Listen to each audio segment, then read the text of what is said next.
Thanks for being here this afternoon. It's been a pretty interesting and exciting day for us, and I thought we'd get something out of the way right off the bat. I know it's probably a question on everybody's mind concerning Coach Olbrich.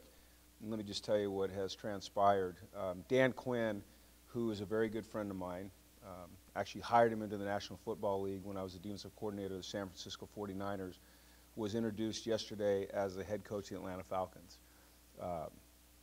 Dan also has a relationship with Jeff Olbrich, much like I do, in that we both coach Jeff and have become very close to him. Last night, Dan, out of courtesy, called me and asked if he could have permission to talk to Jeff. Well, he doesn't need permission. In the NFL, you have to have written permission. In our world, you don't. But it was a courtesy from a friend to a friend. Of course, I told him, absolutely not, stay away. But being the competitor that Dan is, he reached out to Brick at some point, either last night or early this morning, and made him an offer to be his linebacker coach. Jeff has assured me that he has not come to a conclusion yet. He is contemplating whether or not he wants to do that. I'm going to fight tooth and nail to keep him here because I think he's an outstanding coach. I will say this about Jeff, is that he's been very forthright with the recruits that have signed today in communicating where he stands and communicating really just the things that I just told you. He's also reached out to the parents, and so I think Jeff has handled this very, very well. But I'm going to fight like crazy to keep that sucker, and it's going to be a heck of a battle because Dan Quinn is he's a fighter. So anyway, on to the good stuff. It was a really productive day for us here, up and down and like a roller coaster at times, and it started this morning at 3:15 a.m. at the IHOP in Encino, California, with a staff meeting. So I started with a stack of buttermilk pancakes at 3:15 a.m. in Encino, and here we are now, 13 hours later, and it's been a wild, wild ride. You know, recruiting's really interesting. The coaches get a lot of the credit and a lot of the blame. Credit when things go well, and blame when they don't. And I think the blame is something that we should shoulder. I think the credit is something that needs to be shared. It takes a whole group of really dedicated people to land the type of class that we landed. And you know, it starts with our student body. When our recruits come on this campus, sure, it's a beautiful campus, but the people on this campus also make it beautiful. And you know, when you're walking students around and you're showing them this campus and people have a smile on their face or determination in their walk because they're here for a purpose, that really rubs off on recruits and their families. And so our student body has a great deal to do with this. Our faculty, and George is here, right here, people probably don't know this, but they donate a whole lot of their time to helping us recruit. George comes every Friday and has lunch with the recruits and their families, and he talks about not just the Anderson School, but he just talks about the UCLA experience and his experience. And George is just one of many staff members and faculty members that do that, and so we're really grateful for that. We've got an amazing support staff that all touch the recruits and their parents at one time or another. Our athletic trainers and our medical staff, our video department, and Ken Norris and the content that he's able to put out, our equipment staff that gets out to the Rose Bowl every Saturday morning and sets up. You know, if you went out there on a Saturday morning, you know, you'd think we were Oregon, as many different uniform combinations as we could put out for these kids. You know, our travel department, Audrey, works just non-stop. We're calling her from all over the country at all times of the day, you know, trying to get flights changed, and her dedication is really a big part of what we're doing here. Our sports information department, compliance, and Matt Elliott. You know, I walked in this morning and Matt Elliott was sitting in my office, you know, ready to go. Josh in development. You know, we have a tremendous group of donors. With the way that recruiting is structured now, for the head coach, you really only get about 3 weeks after the bowl game to go out and see a large number of kids, and we couldn't do it without the support of our donors who help us with travel. And Josh organizes all of that, and it just wouldn't be possible for us to reach the kids that we reach without that commitment. And then academic services and Dr. Christina and Tim and Mike and their staff, they come in on Saturdays, they come in on Sundays. At halftime of games at the Rose Bowl, They spend time with our recruits and our families talking about our amazing academic support system. And oftentimes, when a family's making a decision, they point right at that and they say, you know, I know that they're going to be coached up, but I also know that they're going to get a tremendous education and tremendous support. And so that's just another tremendous component of what we have to sell here at UCLA. We got a great football staff. You know, two guys that always get overlooked are Pat Girardi, who's our Director of Player Personnel, and Matt Bernstein. And those guys are tireless workers, and it's year-round, and it's thankless, and they never, you know, they don't get to go out and see players. It's a lot of behind-the-scenes stuff, but it's things that we wouldn't be able to do without. Courtney and player development. We have a whole host of interns and volunteers and graduate assistants that work their tails off. And then the coaches. You know, the coaches, first of all, it's the coaches' families. You know, recruiting is incredibly time-consuming, and every coach will tell you that. And we know that, and we willingly take on that task because we love to do it. But without a supportive wife and family or supportive girlfriend at home to kind of keep things together and sane, it would be really tough for us to spend as much time as we do out around the country traveling. And our coaches do an amazing job. Our players now, listen, our players are like an army, you know. NCAA rules prohibit us from asking our players to contact recruits. But our players take it upon themselves to make these young men and their families feel very welcome when they're on campus. They take it upon themselves to stay in touch with these recruits after they leave campus. And they are all so dedicated to having the type of team that we all envision. And a number of the recruits this year told us, and their families told us, that one of the big differences for them being here at UCLA and at other places was the sense of team that they felt amongst our current team. At some places, there might be a sense of, you know, hey, you're a threat to me. I'm going to kind of recruit you, but I don't know if I want you here. And here, our players just embrace our recruits and our families and their families, and I think it makes a great deal. You know, recruiting is the ultimate collaborative effort for us. And oftentimes, I think that you see a coach of a particular position get a lot of credit for that position. But it's never that way. It's never one person. It's never one staff member. When we go recruit, we recruit as a staff. Now, I'm not talking about the things I was talking about. I'm talking about the actual coaching staff. Adrian Clem touches defensive backs, and Demetrius Martin touches offensive linemen, and defensive coaches touch offensive coaches. And, you know, it's all about building relationships, and everybody's going to connect in a different way to those people that we're recruiting. So I just want people to understand how collaborative it is, and we're incredibly lucky to have a staff that is able to put their egos aside, because oftentimes they're judged by who they bring in at their position or in their area. Well, we don't necessarily do it that way. We don't necessarily do it by position or by area. We do it more by personality, and it's very collaborative, and I think it has worked. What I'm excited about this year is this class exemplifies, I think, better than any of the other three classes, the previous three classes, exactly what we want to be here at UCLA in terms of the type of student athlete we want to bring on campus to play football. We have a profile. We call it a Bruin filter. And it's a series of intangibles that we look for in each player that we bring to campus. And it goes well beyond height, weight, speed, ability to catch a football or throw a football or block or tackle. It's the intangibles that we think are going to help them be successful and help us be successful.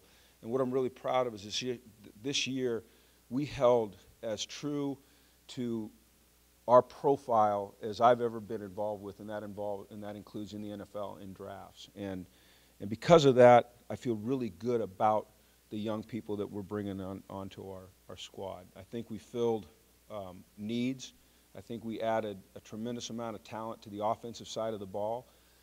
You know, depending on what stock you put in rankings or, you know, what recruiting service you look at, you know, as we stand here right now, we have the #1 average star rating in the United States of America, the #1 quarterback, the #1 running back, the #1 tight end, the #1 offensive guard, and the #1 offensive line class in America. That's pretty impressive. You know, where's Edward? Yeah, maybe maybe you don't have it that way, okay?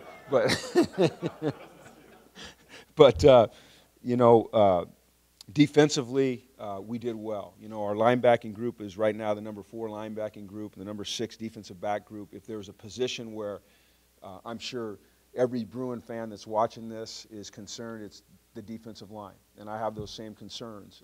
We missed on some young men that we really wanted. That's how recruiting goes. You get some guys you don't think you're going to get, you fight for them, you get them, and then there's others that you don't get. And we have a plan, though. We have a plan in place, and you know, we'll make it work. We've got, you know, as everybody knows, we've got 8 defensive starters coming back and 10 offensive starters. So it's not like we're just devoid of depth, but you know, that's something that we'll certainly have to address in the future. Talking specifically about each group, I think today kind of lost in the shuffle was Josh Rosen. You know, it was such an exciting day because there were these new names and these new commitments. And Josh, unfortunately, in terms of the hype, but fortunately for us, was kind of a little bit under the radar. But you can't take away from the fact that this class includes the number 1 ranked quarterback and the rival's number 1 ranked football player in the United States of America. And so we're very happy with that. And Josh has been instrumental in helping this class. He's been a great resource for the players that have come on campus because he's been living the college life for 3 weeks. And so he can tell them firsthand what it's like. We signed 2 tremendous running backs, probably a little bit different in their style, but both guys that we think fit our system. Soso Jamabo, who is the number 1 ranked running back in the United States of America, out of Texas, is just a tremendous talent. He's big, he's strong, he's fast, he's physical. He can run between the tackles, he can get the edge, he can take it home. And one of the things that we like about him is his ability to catch the ball out of the backfield. He's also a very good blocker. And then from up north in Northern California, Bolo run from me. One of the great names when you're talking about a running back. This young man's about 5'11", 5'11 and a half. He'll tell you he's 6 feet, and he'll get there. He's about 212 right now. He has speed, he runs physical, and he has what Coach Polamalu calls he has contact balance, which means he can take a hit and continue to move towards the other team's goal line. So we're really excited about those 2 guys. A big fight, boy, the fight to the finish was our tight end, Chris Clark, out of Avon in Connecticut. It's a prep school between us and Michigan, and it was a battle to the end. And this guy is tremendously talented. He gives us something that we don't have, and we haven't had since Joe Fourier, and something that we're very desperately looking for, and that's a big, athletic tight end that is very versatile, a guy that can go in line and block the power. He can get the reach block on the outside linebacker. He can get to the second level and cut off an inside linebacker. He's a guy that can split out and give teams matchup problems in space, and he's a guy that we're really excited about, you know, finding great ways to utilize him. He also brings a tremendous amount of energy and competitiveness to this class. 2 wide receivers that we signed with the potential for some of these defensive backs to maybe be wide receivers. We're pretty deep at that position, but we brought in Steven Johnson, the 3rd. I got a chance to see him play basketball last week, and I've seen him play football, but I hadn't seen him play basketball in person. I think sometimes when you watch a kid play basketball, it's a true measure of his athleticism and the way he moves. When he was moving backwards, I was with Coach Yarbs, and I said, he's a DB, and Coach Meat was on one side, Yarbs on the other. And when he was moving forward, I'd say to Yarbs, he's a receiver, you know. He's playing defense. Meat, he's a DB. He's a receiver. You know, I don't know what he is for us right now, but I know this. He's a great kid. He's a tremendous student. He's a tremendous athlete, and we're excited to have him. And then Cordell brought us. And you know, the story about Cordell is always going to be about his dad. And that's something that he's going to have to deal with his entire life. But I want to bring the focus to Cordell. I first got a chance to meet Cordell when he was 15 years old out here on the IM field. Coach Yarbs was coaching him up in a drill, and he says, hey Jim, you got to come and see this kid. He's 15 years old. He's a 9th grader, but man, he's a heck of an athlete. And I walked over, and I see this kid, this good-looking young man, put together, you know, athletic-looking build, very coachable. I watched him interact with Yarbs, very, very coachable. I liked the way he ran routes. I liked the way he competed. And, you know, I surprised myself, and I was new to this game, by offering a 15-year-old. And I remember going and telling Shannon, I go, you can't believe what I just did. I offered a 15-year-old kid a scholarship to UCLA. And we kind of talked about him, and the next day I find out that he's Snoop's son. And then I said, you can't believe what I really did, okay? I offered a 15-year-old who's Snoop's son a scholarship. But the point is that Cordell stands on his own. And I love his potential. I love his upside. He's almost 6'3". He's almost 200 pounds. He's a tremendous young man. I've liked him for a long, long time, and I'm really glad that he's in this class. The #1 O-line class in the country is coming into UCLA in the fall, and this is a heck of a group now.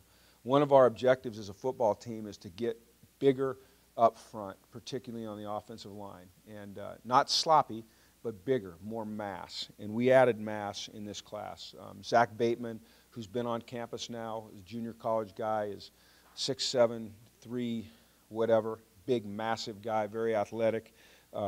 Josh Waraboko from Oklahoma comes in as an offensive guard or center, big, athletic, physical presence. Tavito Halililo, an offensive guard that we love. When I watch him play, he plays with a certain amount of violence that as a football coach you respect. He plays within the rules, but there's a certain level of violence that he plays with that I think is going to help our team. Andre James from Utah, who I threw on some film of him last night.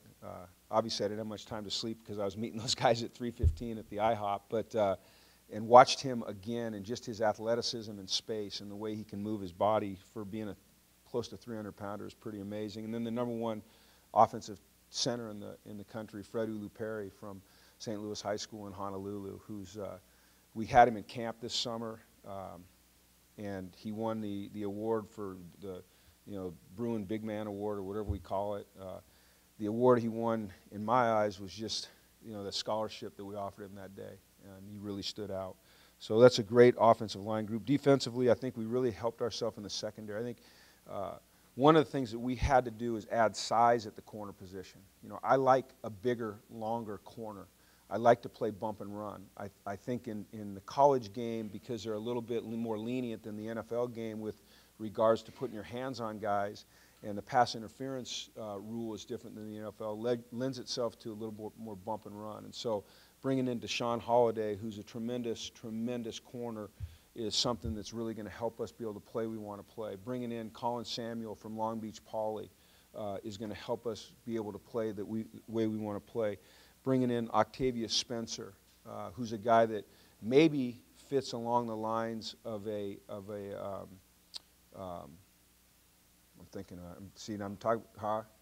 thank you, David. Mossy, a guy that can do it on both sides of the ball and has that athletic arrogance that you love. I didn't even really realize he was such a good receiver until I saw him play the other day on film. I was like, goodness sakes, this guy can do it on both sides of the ball. Nathan Metters, when you watch his quarterback film, I called Noel last week after I watched it with Nate at his home visit. I said, we need to put in a Wildcat package for this guy. He's really a special talent at running back. I think sometimes that took away from his ability to shine as a defensive back, but his athleticism just jumps off the chart at you. And then we're really excited about Will Lockett out of Texas. Will gives us that physical style of play that we desire. Our linebacking group, I can talk about two of them. Keyshawn Lucier South, 5-star guy out of Orange Lutheran, who's we've been building a relationship with Keyshawn and his family for a long, long time, and it culminated today when he signed that national letter of intent.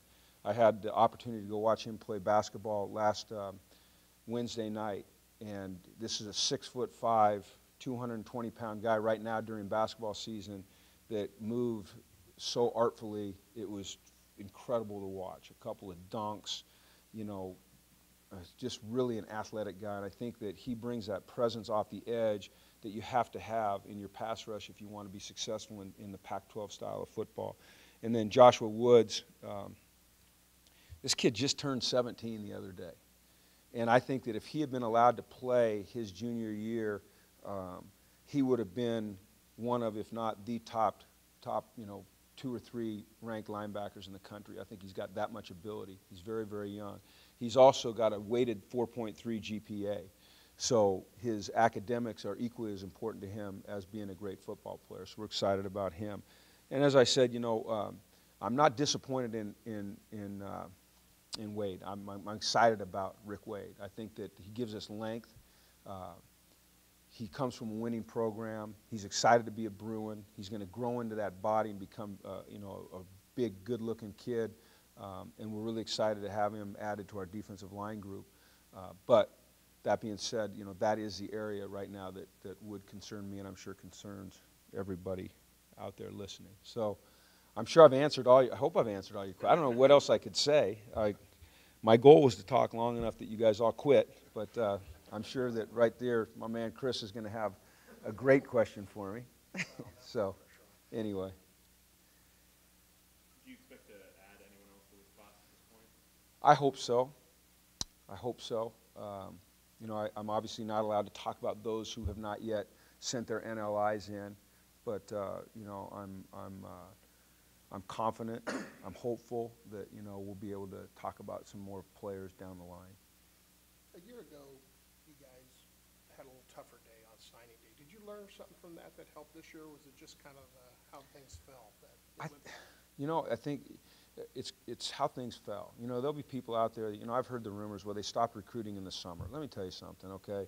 We didn't recruit any different this year than we did last year in the summer, okay? I mean, things happen because they're supposed to happen that way. You know, relationships come together because they're supposed to, or they don't because they're not supposed to. And last year, I thought it was a productive recruiting class. It was a smaller class, just like this class is a smaller class. You know, right now we're at 85. You know, if we sign 20, we're at 85. So that was our goal, is to, you know, get there. I don't want to oversign a class and have to, you know, shatter a young man's dreams by saying, hey, I'm sorry, you can't play football at UCLA anymore.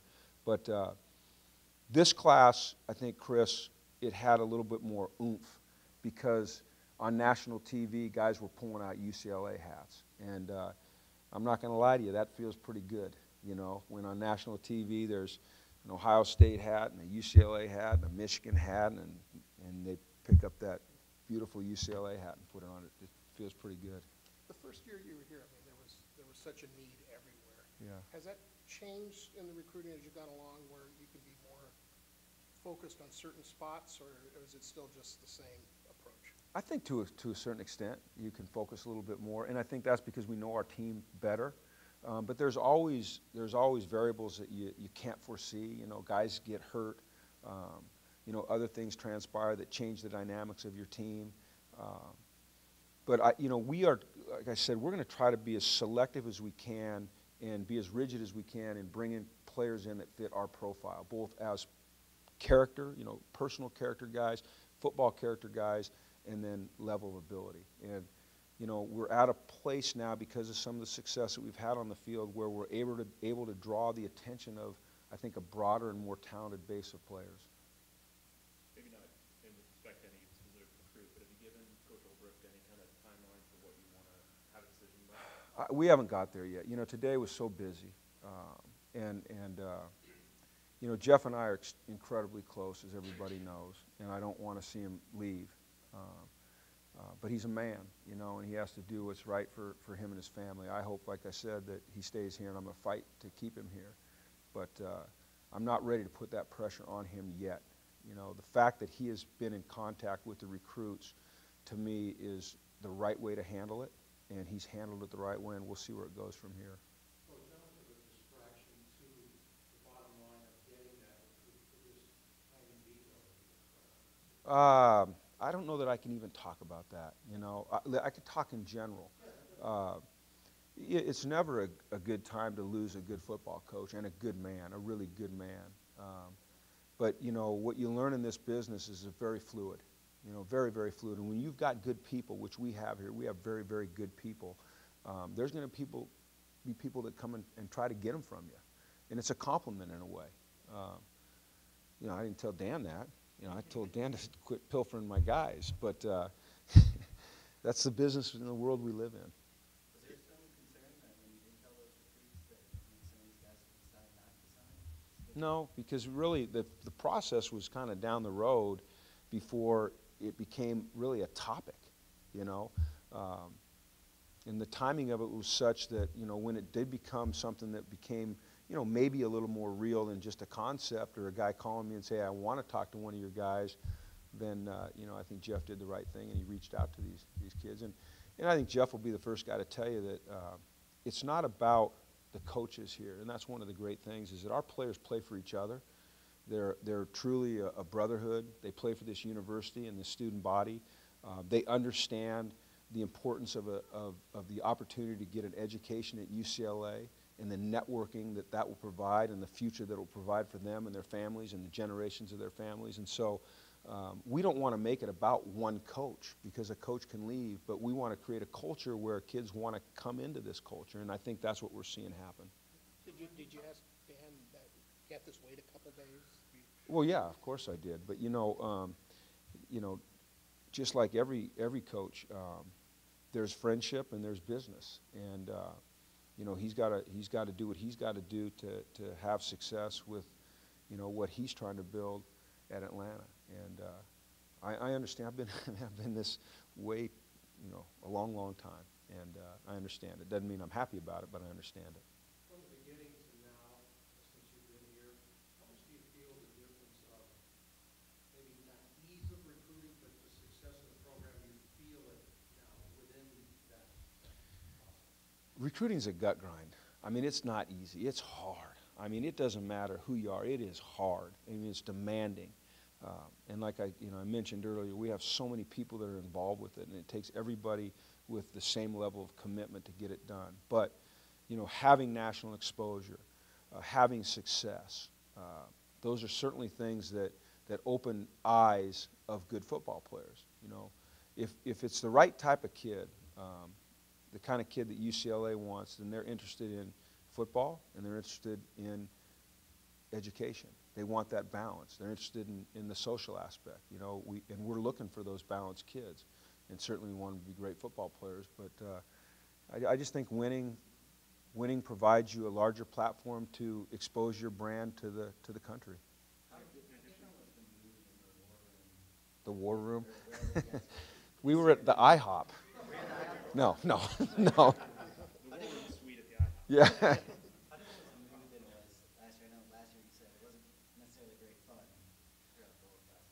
No, it wasn't. A little more fun this year? Yeah, it was, but you know, there's always triumphs and there's always disappointments. You know, there's guys that you think you're going to get, and they slip somewhere else for whatever reason. You know, and then there's guys you don't think you're going to get, and you get them, and you know, you're excited. So there's just an ebb and a flow to the whole. I mean, it's excruciating. The last couple days, I mean, it's just been excruciating. I mean, yeah, I'm sure I'm overdoing it. I mean, this isn't life and death now, okay? But in a professional environment, it's excruciating, you know? That's why I'm getting gray, so. We've got time for about 2 more. Obviously, you have Rosen and Beatty coming in, but do you have any other guys that you're expecting to come in earlier in spring? Yes. Matt, am I allowed to talk about that? Guys that we anticipate may come in early? Okay, it looks like Nate Metters will be able to come in early. Josh Woods will be able to come in early. I believe that we're working on Will Lockett maybe coming in early. You probably know better than I do. Well, I'm not smart enough to know all these guys. Let me look here.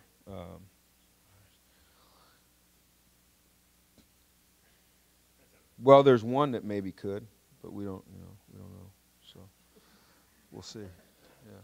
Jim, when you were meeting with recruits and their families, was the cost of attendance something that came up? Was what now? Excuse Cost of attendance, not something that came up much at all in this recruiting cycle? me. It never What came role up. do you expect going forward? No, it never came up. No. Any thoughts on how No. that might factor into the discussion? I think it'll have zero impact on recruiting. Yeah. Does it raise the profile of the program to have old guys from all over the country?